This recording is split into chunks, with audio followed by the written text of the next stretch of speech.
Hello there, it's Rosie, and in this video I'm making seafood boil indoors. You don't need any special gadgets because we will be placing everything into a large pot. So here are my Dungeness crab legs. I have some white tail shrimp. I will be using some clams because I love clams, can never get enough clams. If you don't like them, you don't have to use them. And I have some corn on the cob. And it's fresh. No, it's not. It was frozen. I'm lying. Here is some smoked sausage. You can use andouille or whatever smoked sausage you want to use. Here is some lemon.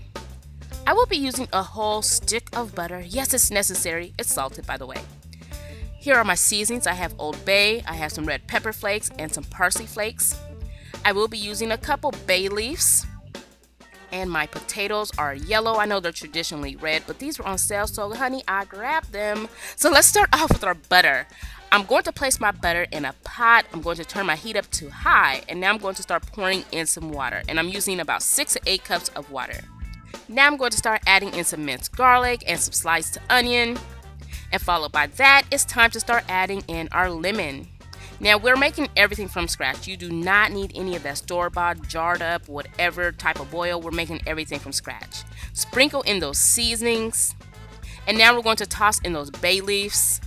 And now we're going to bring it up to a boil and let it boil for about 30 minutes. Please don't forget to give this video a thumbs up before you exit the video. I would really appreciate that.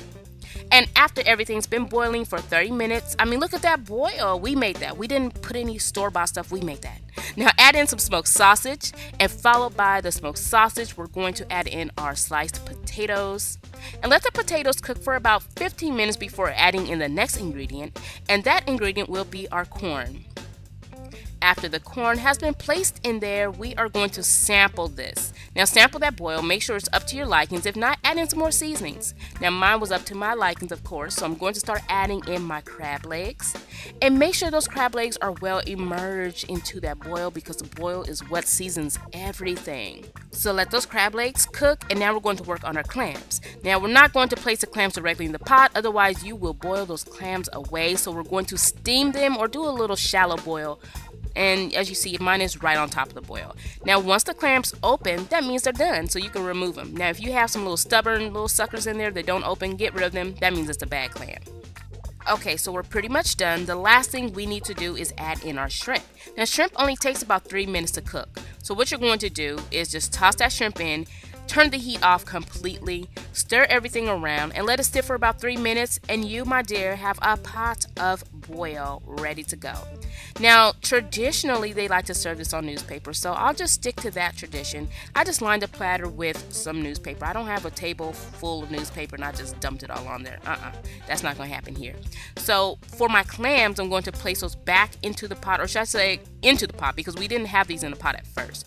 Just put them in the pot so it can get seasoned like the other stuff. And now we're going to place it on top and serve it along with the other stuff. And to garnish my platter, I'm just going to add a couple lemon wedges. That's completely optional. You can leave your lemon wedges on the side and let people do what they want to do with it. But I actually think it looks nice.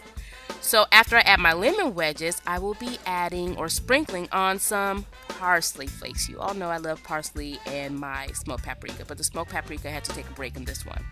And that, my friends, is it.